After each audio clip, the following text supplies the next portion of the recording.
caliber of it. There's some Danish, some water. You guys know where the restrooms are, out the back door to your right.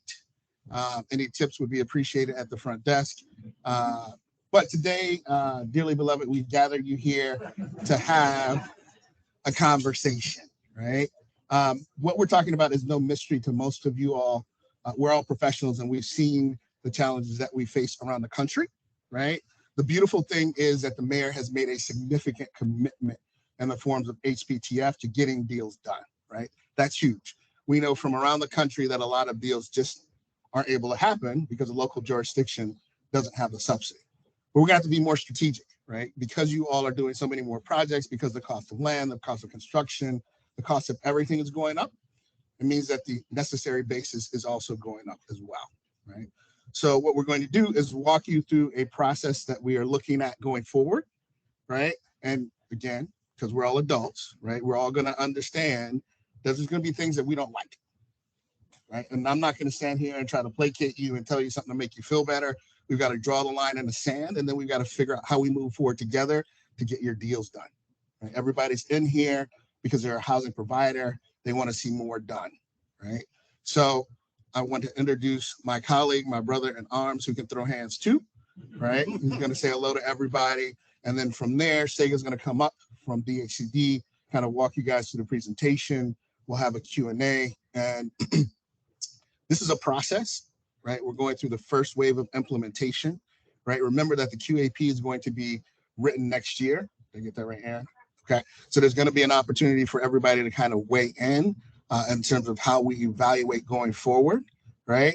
But you'll find out more. Everybody's been asking me what's going to happen. I don't want to ruin it with the previews. If you've been to see Black Panther, you don't get any kind of foreshadowing at the beginning, right? So with that, Drew Hubbard, the interim director at DHCD. Thank you, sir.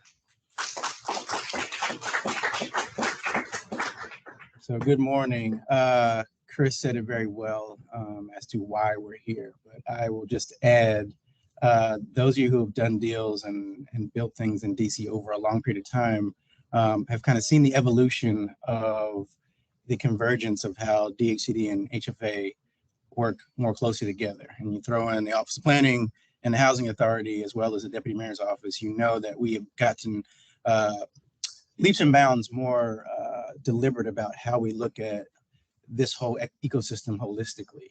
So that's the good thing. We are built to make sure that we can respond to things like we're going to talk about today, as opposed to doing things ad hoc. As Chris said, it's a necessity. It's going to be, a process that will set us up to do better and more efficient things going into the future. So, with that, we are here to make sure that the work keeps going, that the good work you all do to make sure that we have safe and affordable housing for residents in district keeps going. We can't do this work without you. Contrary to some other folks who think that we can do development without developers, that's just not the case. And we always try to find responsible development partners like the folks sitting in this room to make sure we keep this work going. So without further ado, I'll bring up Sega Bekele, who is Chief of Staff at DHCD, who's going to run through the process, and bear with us, and we will have plenty of time for Q&A after we run through. So thanks a lot. All right, now time for the fun stuff.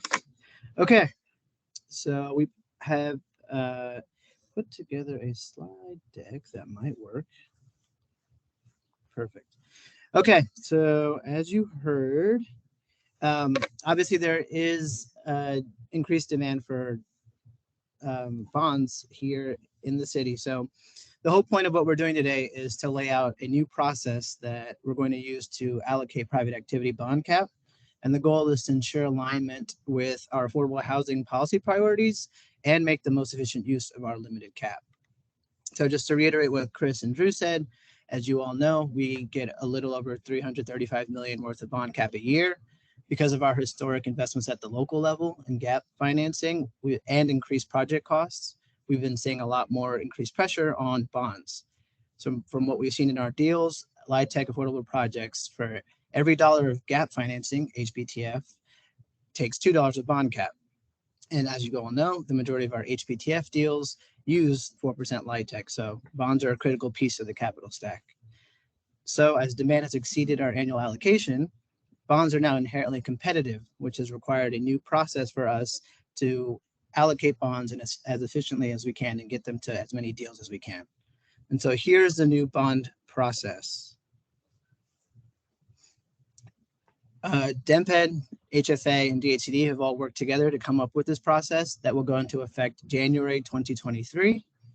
Step 1, now every project must come to DHCD for an initial threshold review. There will be 2 windows to do so. You will apply to DHCD for threshold review and evaluation scoring. Projects will be evaluated for thresholds and then assigned an evaluation score pursuant to the most recent QAP or consolidated RFP. We're going to have threshold review windows every January and July. And at times, the threshold review window might coincide with the release of a consolidated RFP. So you can apply for threshold, get scored, and also for your gap subsidy that you would need to do your entire deal. Step 2 will be a DCHFA bond readiness application.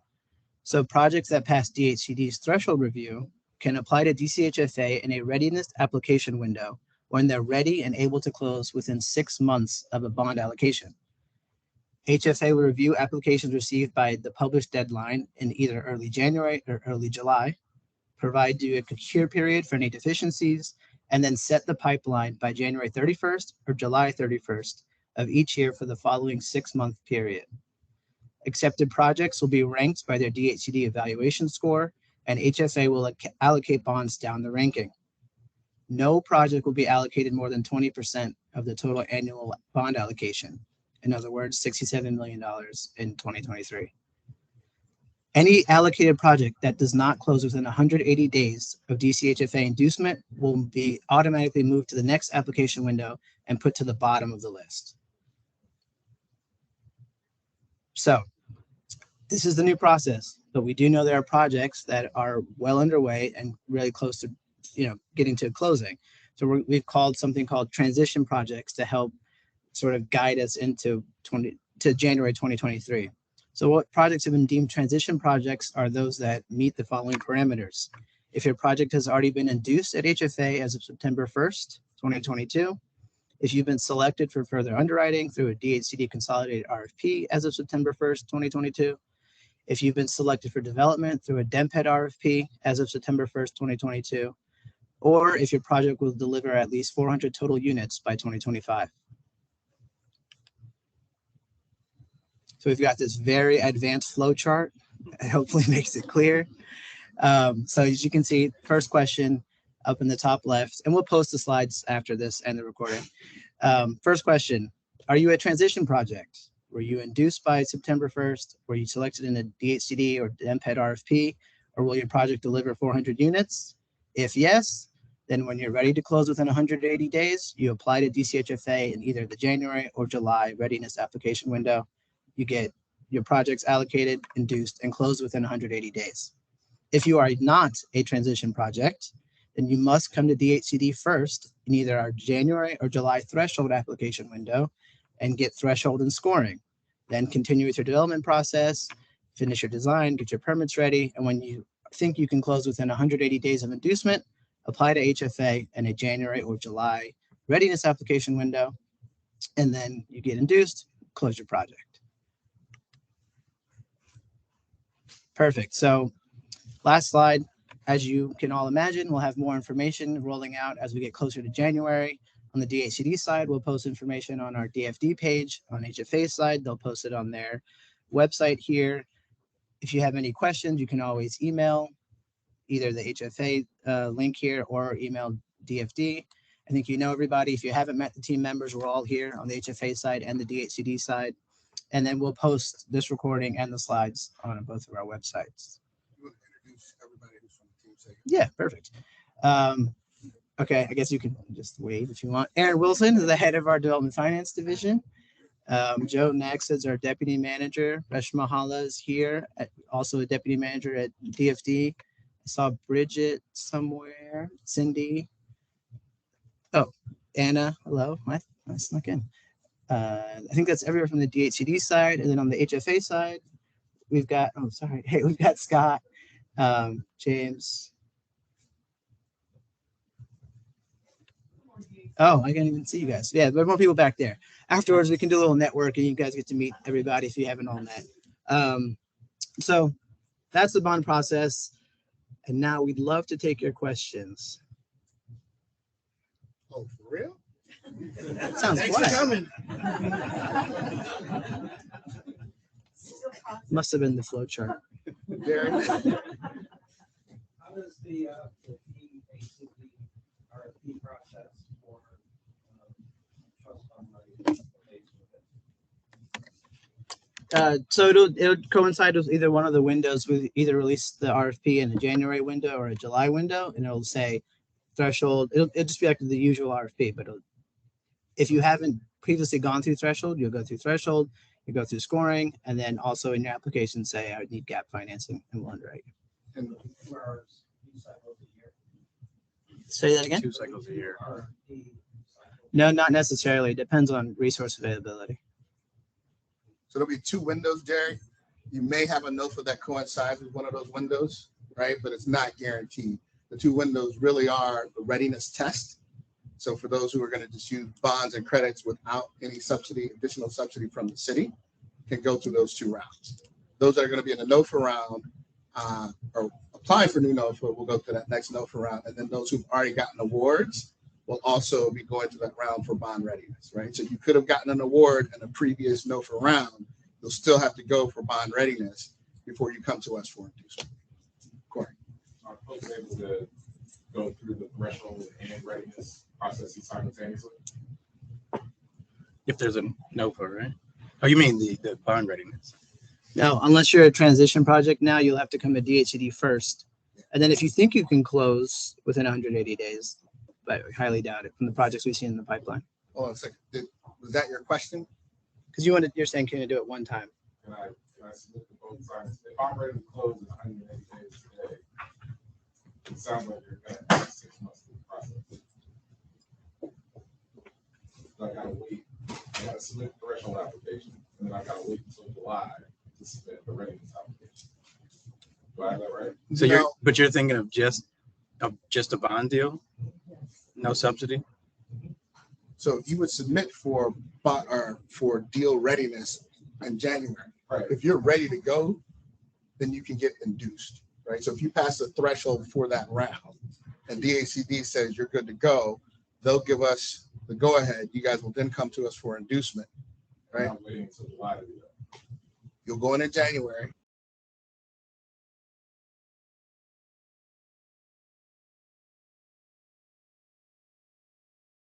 Wait, and again, it's in approved.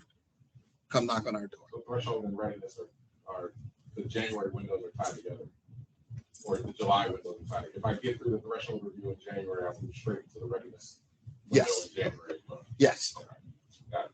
Thank you. Ed? I'm just wondering about the closing in 180 days. Mhm. I get why, right? Mhm. Waste people's time and capital. That's right.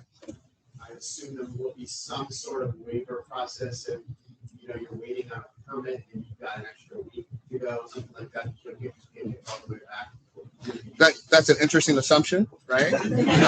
One that I would tell you not to hold on to, right? The thing that's going to be important in this environment is that you're ready to close. So it would be ready. It'd be better for you to be ready and not get ready in the process, right? And get yourself to the closing table, because we've got resources. We got a ton of sponsors in this room. Some of you are more prolific than others, right? And we want people to move along. There's going to be some discipline that's instilled in the process by these requirements, right? But what we don't want to have is for someone to be in line ready to close a deal. They can't close, but someone in front of them, took them an hour and a half to watch 60 Minutes. And now here we have no deals getting done. Just to follow up on that, when you say 180 days, is that from inducement or is that from your initial application? It's going to be 180 days from being induced, right? So once you get induced, from start to finish, you got to close. Go ahead, Ed. To follow up on that, so what is there an expected timeline from the time? I'm just kind of like now. If I apply and say it's July, ready to window, when would I reach the expected? Is that the camera? Would that be month later, or 2 months later, you're kind of a chip back, because if it's not 180 days from the readiness for the opening, it's 180 days from inducement. That's right. What's the gap between readiness for the opening and inducement in general? That's a great question, and it's not something that I have an answer for you for right now.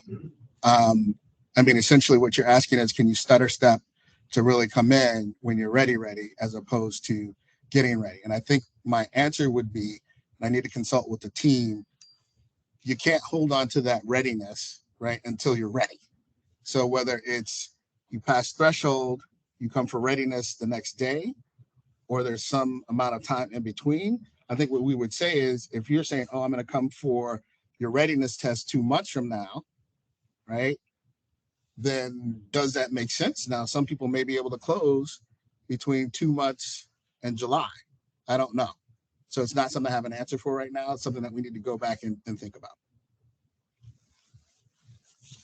With respect to the transition project and 400 units, delivery of 400 units, does that apply to both new construction and renovation? I don't know if we talked about it. Yeah, so it applies to both.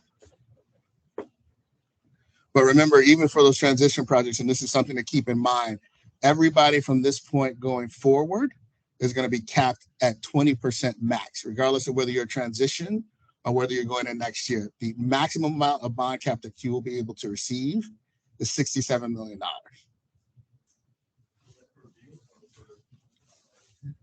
Here you go. It's per deal. It's per deal. Yes, ma'am.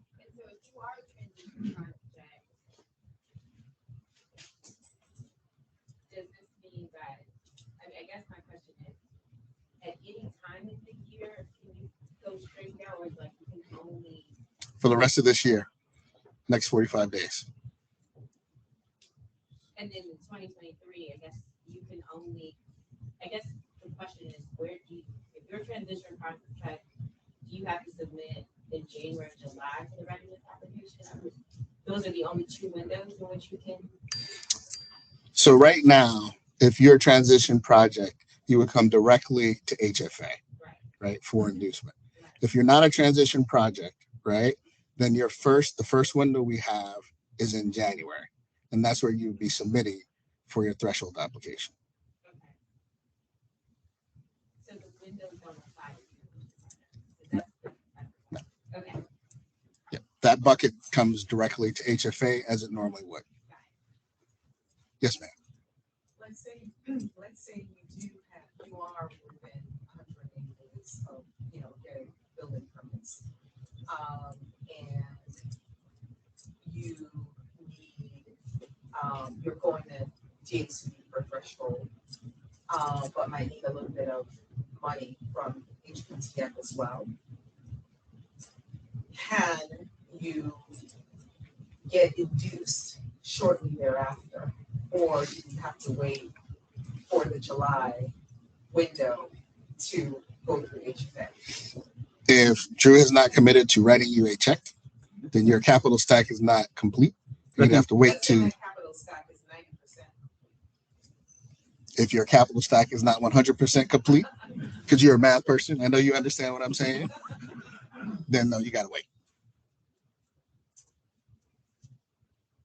Yes, sir. What are the thresholds and score? Is it mapped to the HPTF? QAP. It's going to be determined by the QAP. And again, we're looking at a new QAP coming out in January. So the rules of the road, just so that everybody's really clear in terms of how you score and what the city is looking for, are going to first be based in the QAP. Everybody knows that, right? Then you'll have, in a particular round, specific priorities, right? And then the other bedtime reading I would suggest is the housing equity report, to really see where the administration's focus is and what's really important as you all are conceptualizing other opportunities that are down the road, right? So the more that you can hit on those themes, right, the more competitive your project can ultimately be. What happens if the project is already induced after?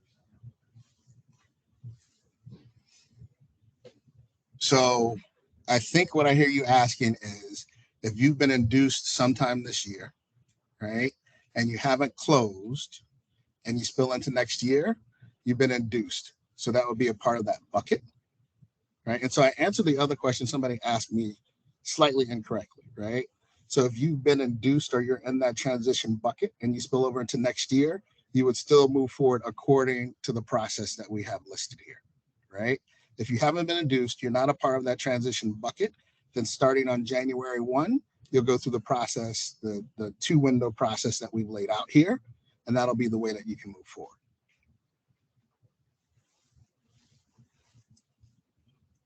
Jonathan? The definition of 400 units, is it 100% affordable, or is that 400?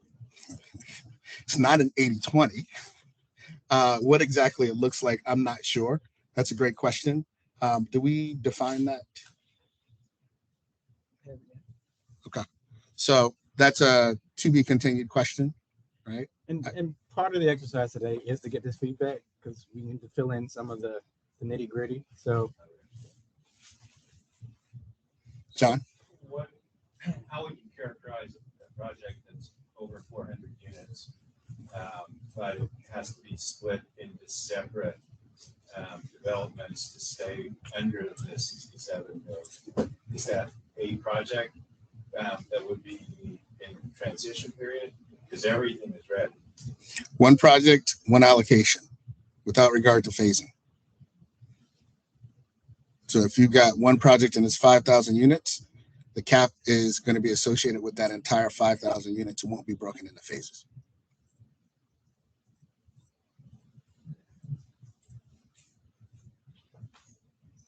Is there a floor on the amount of time that the department and the agency will need to close transactions after they get through the readiness process?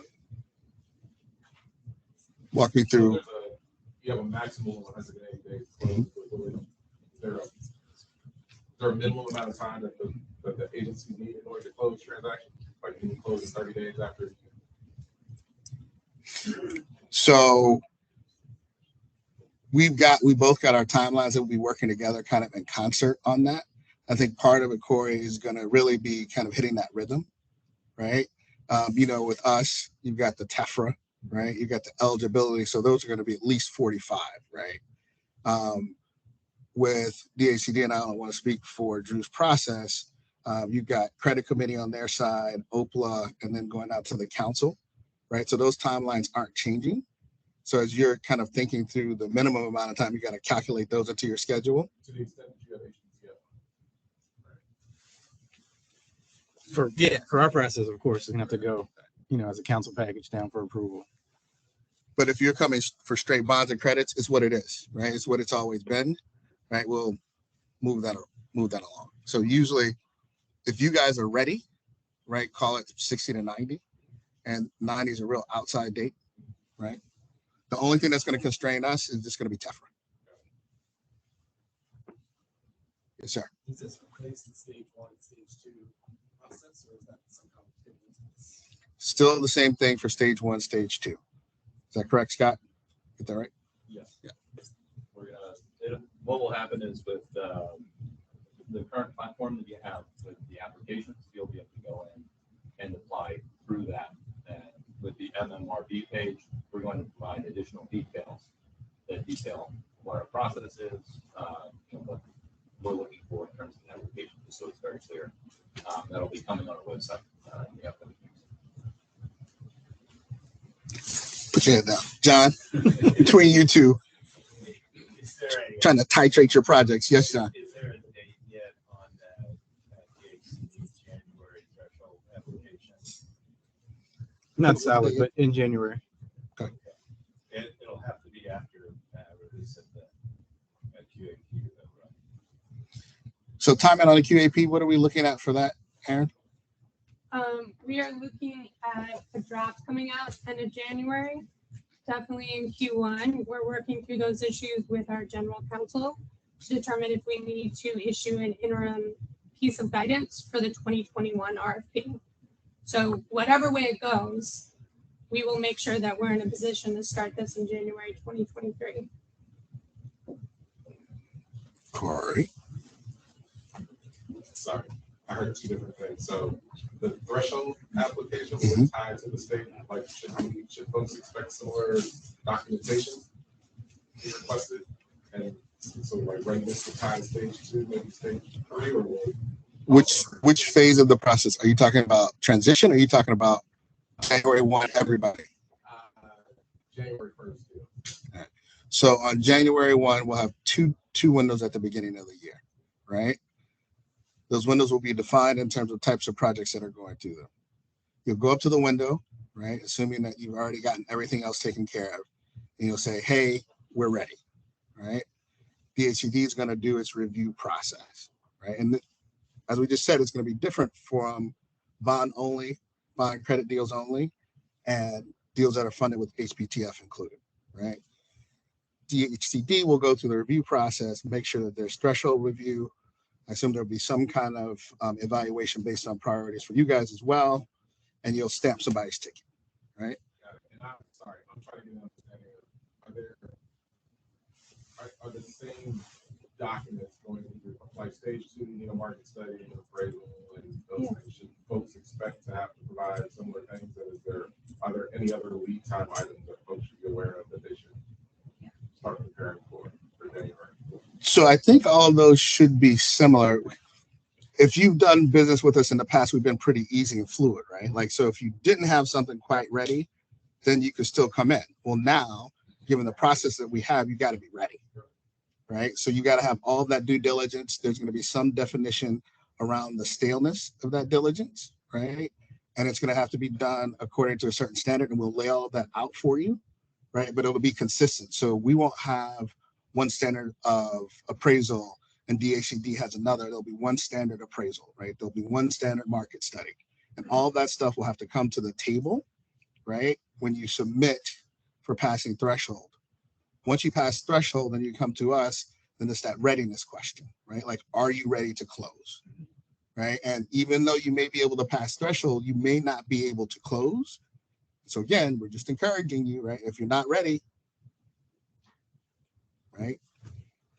So I just want to jump in. So our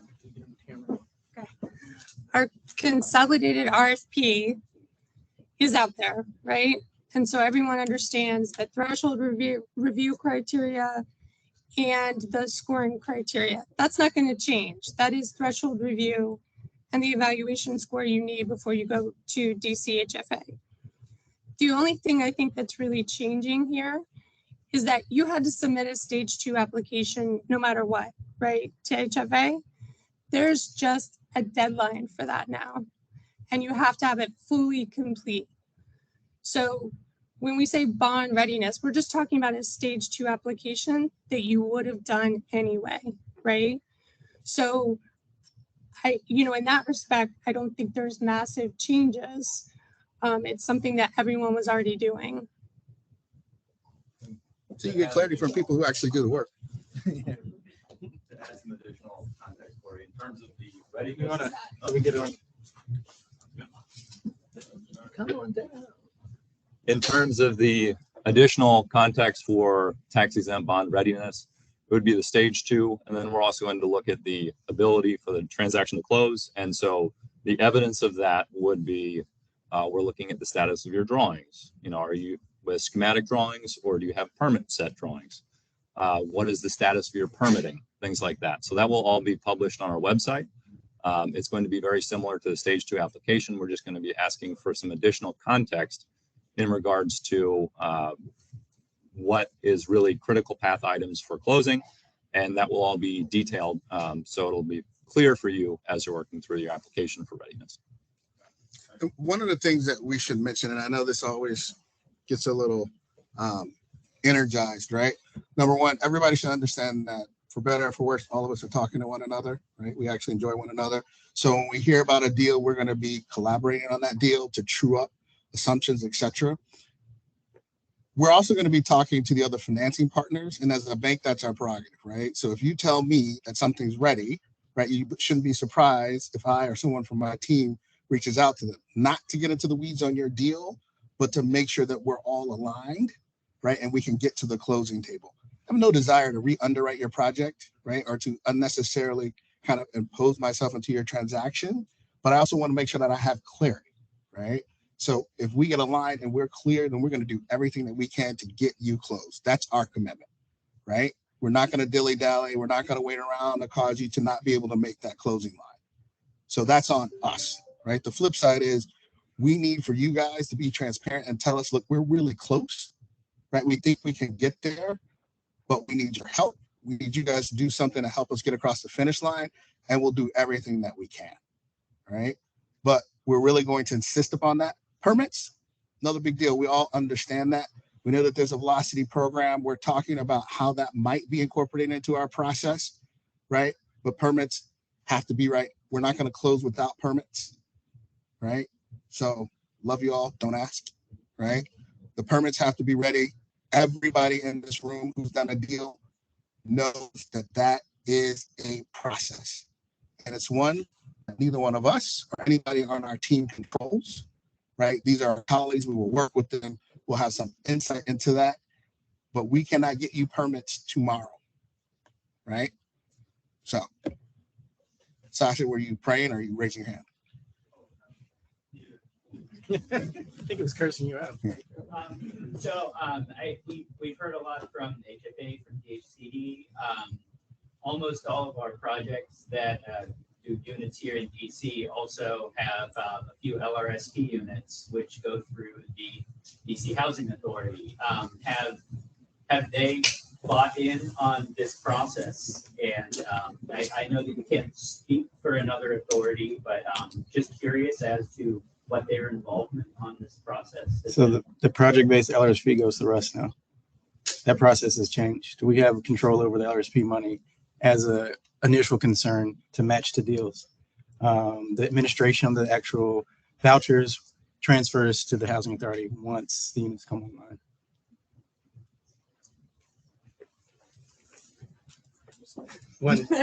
Clean up one thing. No, nothing to clean up. I just want to clarify. So the LRSP process for you all will stay the same. Still goes through DCHA. DCHA still takes your LRSP contract to their board. Then you submit everything and then it goes to council.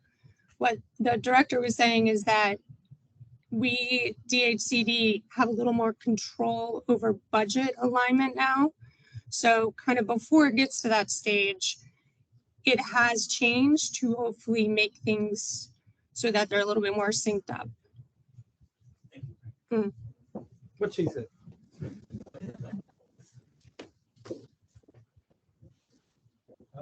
The same question about the 180-day window. So can you repeat what happens if you miss the window? You go to the end of the line, or you go back of the bus.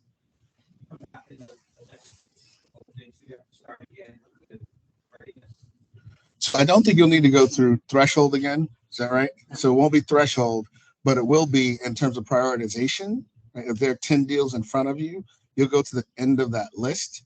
And if you get your back, you'll be able to go again. But if you were ready to go before and you could have just gone, that would be one thing. Now you've got to wait to see what everybody else is doing before you get your chance.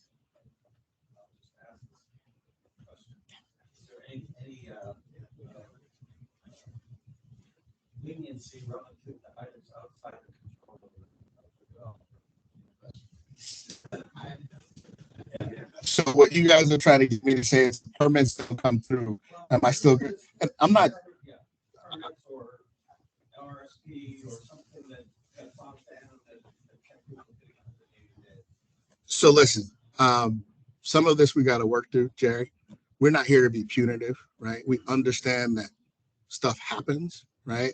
But we also understand if the process is started early enough, that stuff doesn't have to happen, right? And so oftentimes it's less about getting bogged down and more about us having a conversation or a process starting earlier. So some of that we might have to titrate, right? So for example, maybe you have submitted for permits before you come for threshold and readiness. I don't know. Have we talked about that? Submitted for permits, yeah, that's the readiness. I'm sorry.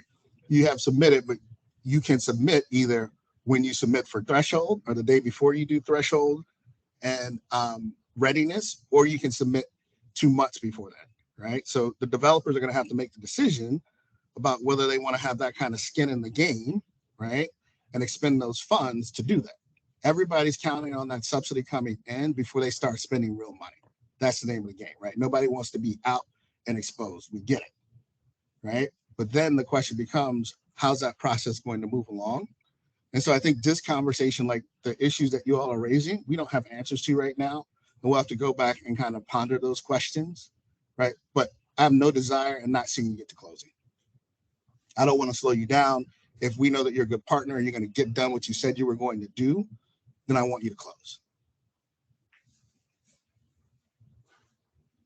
So I'm understanding now that the readiness is really like the stage 2 app plus a little more. For the threshold application, is that the stage 1 app, or is that a new application? What's the material? So the threshold application is essentially our consolidated RFP. So those threshold criteria, you would be submitting to DHCD.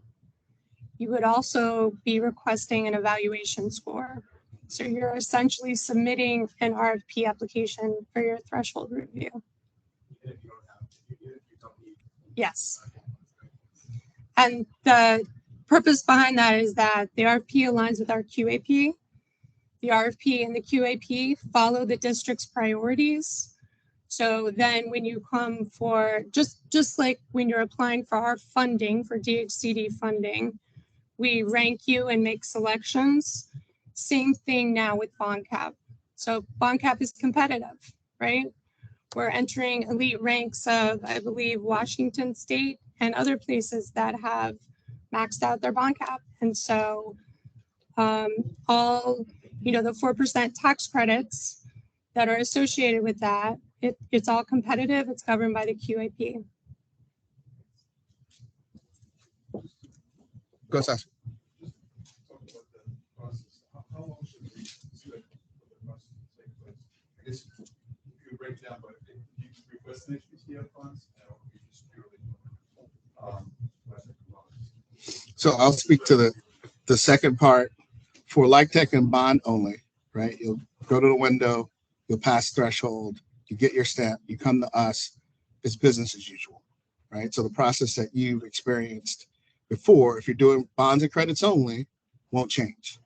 You'll come in, you'll get your eligibility resolution, you'll get your schedule for TEFRA. TEFRA is going to generally be your control point of about 45 to 60 days, right? If you're ready to go at the end of that, then we will be ready to ride alongside of you through the closing table.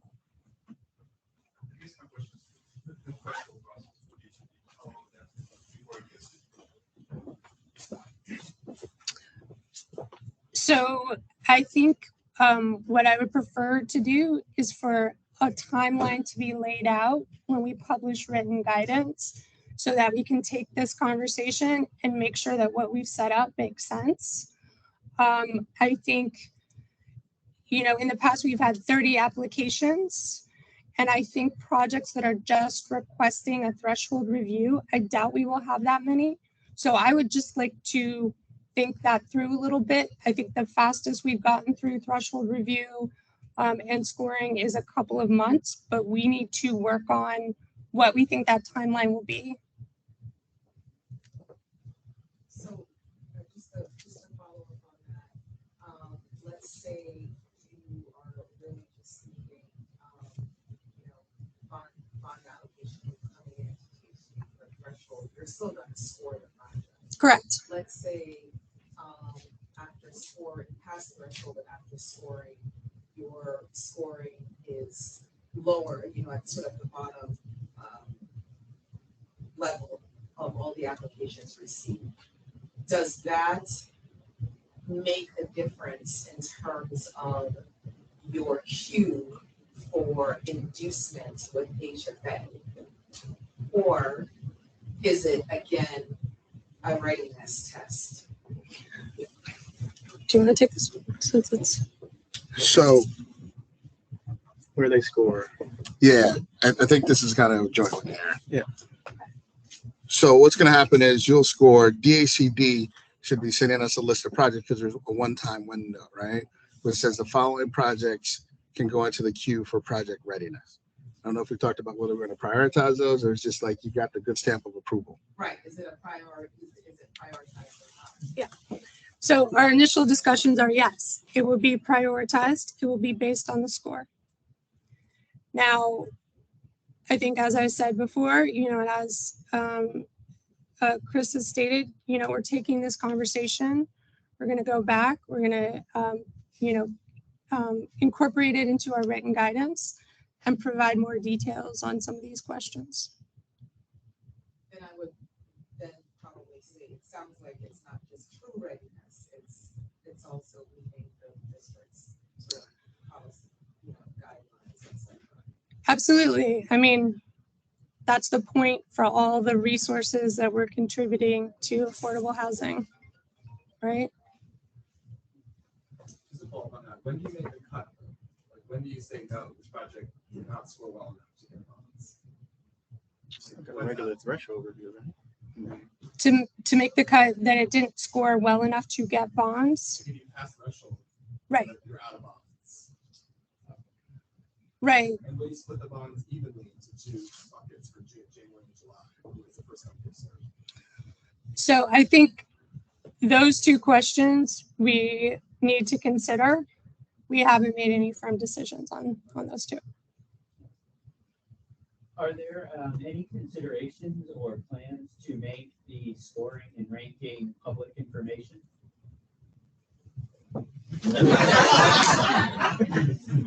Never seen Aaron slide like that. It's like electric slide. Good question. If you've followed some of the machinations of the council over the last couple of years, there's been a push towards more transparency, specifically related to the HBTF. But as you know, it's a consolidated RFP. It's all of our funding sources. They've put some more requirements on at least general information. Once awards are made, I don't think it definitely didn't contemplate us pivoting to this process. But I'm sure we'll need to talk with the council to see, once they get wind of this needed change, how we harmonize that. So at minimum, you're probably going to have at least some general information that's going to be released to the public. Just want to clarify one thing that maybe we weren't clear about, or specifically I wasn't clear about. The 180 days is from inducement to final bond, not closing. Apologies. Hope that clears that up a little bit for folks. Right? However, you still need to have what you're going to need to close, right, before we take you to final bond. So I know it's semantics, right? But I want to be real clear about that.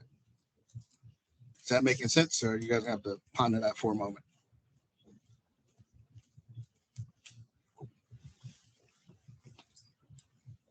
Thank you. Can we go back to the threshold? So 15 projects meet threshold. 10 get priority. What happens to the 5 that are not, can't move forward, are not selected? They wait, I guess, is the easy answer. They wait. For the next round for July, Mhm. do they automatically? They'll be advanced, yeah. They automatically advance to the July. I think so. We said it would roll over to the next And window, are right? then reevaluated with all the applications that come in, all the thresholds that come in July. Yeah. At threshold, So I'm just trying to understand the question. Is this for DHCD resources, or is this just for bond cap? Because I think we need to keep those two separate. So any project, so let me answer the first one. So if you're just going for bond cap, you come to DHCD, you get your threshold review and your score. Then when you are ready, you go to HFA. Now we have talked about what is the time limit for that threshold review and score that you have. We don't have an expiration date at this juncture yet. We will clarify that in any guidance that we put out. So it doesn't expire. So when you're ready to go to HFA, you go to HFA in one of their January or July windows. So for our funding, it hasn't really changed, right? So if you're not funded by DHCD, you have an opportunity to come back and to apply in the next consolidated RFP for funding. And then that statement dates. So a whole bunch of documents. Updated. Yeah, but that, I mean, that doesn't really change what we're doing now, right? Jonathan? Sorry, just, before you sat down, I'm gonna ask you a question for you specifically. Is there anything about the RFP that would necessitate updating or the process you sort of described in the structure? I don't know whether all the projects funded by DCHFA have viewed to the consolidated RFP guidelines in the past. I don't therefore understand whether the RFP contemplates all the deals that Chris has contributed to. I understand your question, which is, so traditionally bond projects only have gone to HFA and they might not have tried to craft a program that also responds to the RFP. So what I would say on the threshold side, with the exception of a couple of categories, really it's due diligence, right? So threshold is typically due diligence. On the scoring side, there will be some differences and changes. So in that respect, it will be a change that now HFA only projects, bond only projects will need to pay more attention to the requirements in the RFP and the QAP. But I would remind everyone that up to now, HFA follows the QAP for threshold review, right? So the QAP covers 4% credits. The two documents are aligned. There should be minimal changes in terms of the way that you're thinking about things. Simply to amplify the fact that there are kind of conditions precedent to closing. That's the diligence you were talking about. I guess I was talking more about reports and plans. So, you know, your market study, your appraisal, like those things are very consistent between the two agencies. And again, a threshold review has always been done if any project is associated with 4% credits, which de facto tax-exempt bonds are associated with 4% credits. Jerry? So, if you have a project that needs trust fund money, this first step really is taken care of in the RFP process, the threshold review, right? So you just go, so really you just, you submit as you always would have, you got the threshold review, you get a funding award. Then you go to DCHFA when you're ready to close within 180 days. That's so that process really doesn't change from what it's always been, other than, you know, setting this time frame. That's right. So you have to wait for one of the January or July windows. That's right. That's right. It's just a more disciplined approach. Like, you know, what you see is the exact same as just lining all of those up. And the big difference is you've got two entry points as opposed to a rolling entry point. Previously with HFA only projects where you just kind of show up and go, hey, I'm ready. Let's move forward. Right. John. So we've got a project that's ready to go. It has permits. Probably only needs bonds. We applied for threshold in January. Can we at the same time apply for readiness in January, or do we have to wait until July and then we have to go back out and reprice construction? So again, January 1, so you got a project that's ready to go. You submit it to DHCD. DHCD is going to go through its threshold review process. They're going to stamp up or down on that, right? Once you have that and it's been approved, then you can come to us. But you have to have that threshold review first, right? Before you can submit with us. That's going to be the key to get through the gate, as opposed to starting them simultaneously. You know that will then put us into the July readiness. So once you submit, right, to DHCD, the moment you get that sign off, then you come to us. That's the window. Did I say that correctly, everybody? That is the window. I think we need to talk about that. Okay. So as of right now, that's the window. We may update you and change that window when we left the meeting, right? So no, we will come back to you and give you more clarity on that. That's clearly a question that folks are trying to work their way through. So we'll come back to you. So that initial review, when you say the threshold review is about 60 days. We're not making any commitments on timeframes right now. I think we need to make sure that we're all in sync before we put any commitment out there. So we will include that in the written guidance. Because if we come in on January 2nd, we need to look at when we're going through the process in order to take the next step. Understood. Falls within 180 days. So. Yep. So remember, you've got the clearance process to get to the start of inducement, right? What we're talking about right now in terms of reconciliation and just making sure that we're aligned is on that pre-process, right?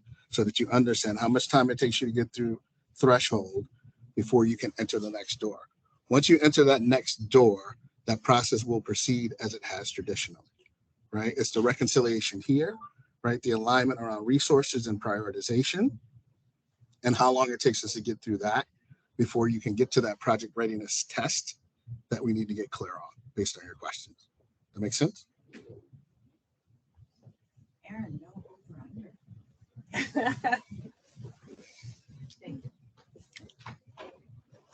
Other questions? Yes. I guess just when do you expect to put out the written guidance? I'll just stop being so anxious. It's a little anxiety between friends. What are we thinking in terms of updated guidance? So here's what I would say. We're gonna have to get this done before the beginning of the year. Where are we? We're in the middle of November, so we don't have a lot of time. So having said that, I would expect that within the next 30 days, we'll be able to have something out. So by the middle of December, you can pray to Santa Claus, see what he does for you. But that's where I think we'll end up being. Look, guys, this is a new process. There's going to be some kinks to work out of this, right? You guys are asking questions now. We're going to start this process, and there's going to be something that we didn't think about, right? So this is perfect cannot be the enemy of the good, right? We want to close deals. That's what everybody in the room should understand. We don't close, particularly here at 8:15, we don't eat, right? So I've got no incentive to slow you down from getting to the closing table, right? My partners don't have any incentive either because the executive has been very clear about a goal of 25,000 units or 36,000 units by 2025, 12 of which are affordable. Our interests are very aligned, right? We're all on the same page to make sure that you can be successful. Nobody wants to slow walk your deal. Tommy. Okay, just two quick questions.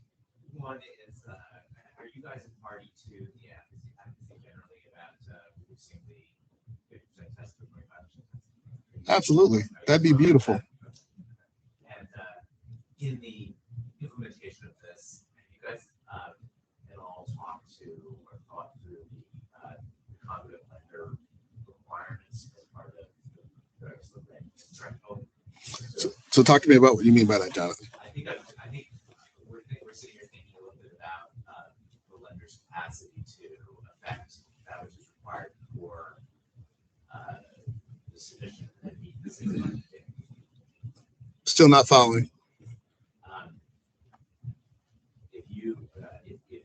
If one submits an application, I guess Aaron is just bringing the threshold. So you submit the threshold review, and theoretically you have an obligation of application closed in 6 months. You're awarded the So threshold review, project readiness. Right. So threshold review is, hey guys, have you met the priorities that we've laid out in the QAP and for that particular funding round? Say you're go there. Yeah. Then your next step is to come down the street, right? And you say, hey, is my project ready to go? right? And we say yes. Once you start the inducement process, you've got 180 days to get to final bond, right? Now, the one question, and maybe you guys thought about this, that I'm thinking through as I stand here, right, is once you get that threshold, right, how quickly do you have to go from there to project readiness? Because if I delay by 3 months, I'm going to roll over into that next window, right? And I've got that bond cap reserved. So I don't know that we've kind of come up with that piece. So that's a question that you guys have kind of brought up and out that we'll have to come back to you on. Joe, you have to say something. Yeah, I think Eric mentioned earlier that the threshold does not have an expiration at this point. So I think that's the key is that let's say you're coming to the January window, you get a threshold and you get a score, you could theoretically take that to either the July or the next January at this point because there's no expiration. So they're sort of you getting your deal ready before you do the readiness test, but the underlying score would not expire. So that I think there's right. But the fact though is we're going to allocate bonds in each one of those windows, right? So we need to have a conversation about that, right? So like if we have $50 million in bonds, just for example, right? And I get 10, right? But I'm kind of hanging out. I went to the Bahamas, got a tan, right? And I come back, right? And that 50's gone, then what happens? Or if I come back, can somebody come behind me, right? So I don't know that we've kind of contemplated that. I think that we'll need to make sure that we have a very clear timeline and timeframes for everyone. So we'll delineate that.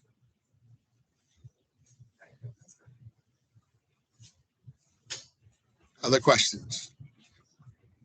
People are leaving. Scared everybody. I mean, I think as was said earlier, our phones will still work, our emails will still work. Don't call me, call Drew. We in no means are up here saying this is a static, what you see is what you get and just deal with it. If you as a community come to us and say X isn't working, you need to rethink it, we'll rethink it. Chris has said it again and again. By no means are we trying to slow down your deals. We're trying to safeguard the scarce resources that we have to make sure we get as many deals that are quality done as possible.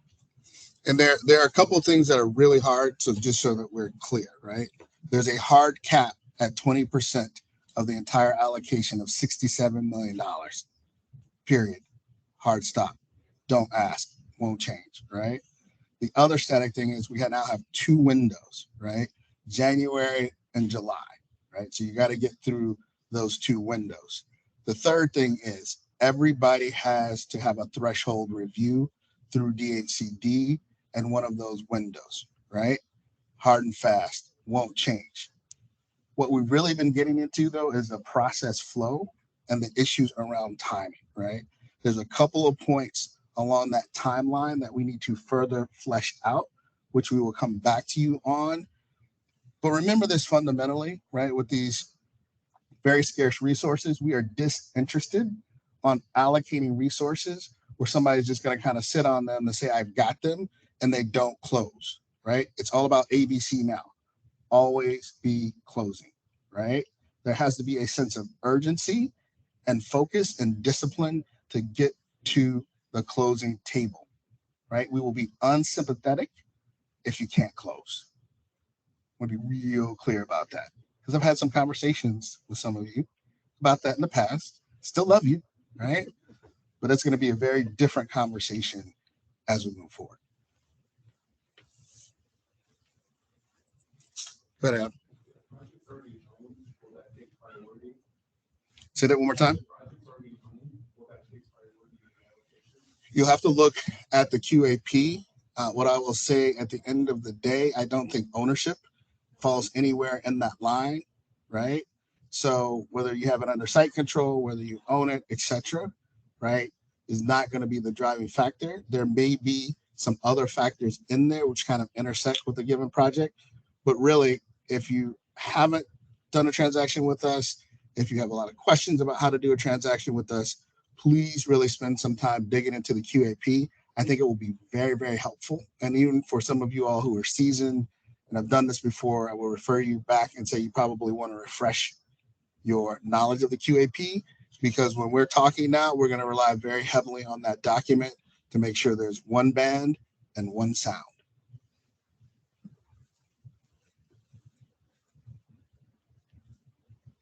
Other questions? Don't try to ask private questions. Everybody needs to hear the same questions at the same time. No, we're going to be around. We're going to be here. Sasha.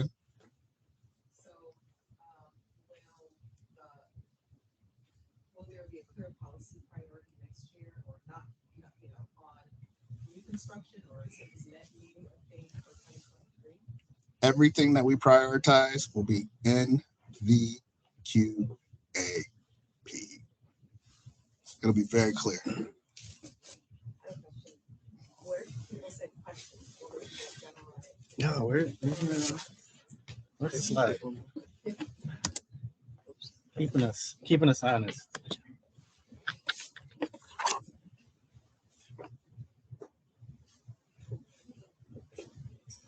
On HFA's site, I have a question like that goes straight to Scott.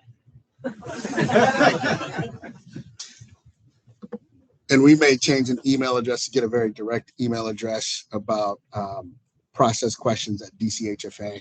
We'll post that so that you guys can see it, be easy to remember. And what we'll do is we'll take all of the questions that are coming through our website. As we work through those, we'll compile those. We plan to have those in an FAQ. And I think the other thing that'll be very helpful for folks is just to walk through the timeline in terms of the milestones of this is how an example project would move through the process, just to provide clarity in terms of the day count and when we're going to go throughout the process. So I think that should be very helpful for everyone, and that will get everyone on the same page. All right. Looks like everybody wants to come up and have individual questions if you still have them. It's the hustle, right? We really appreciate everybody coming out and look forward to working with everybody. Thank you.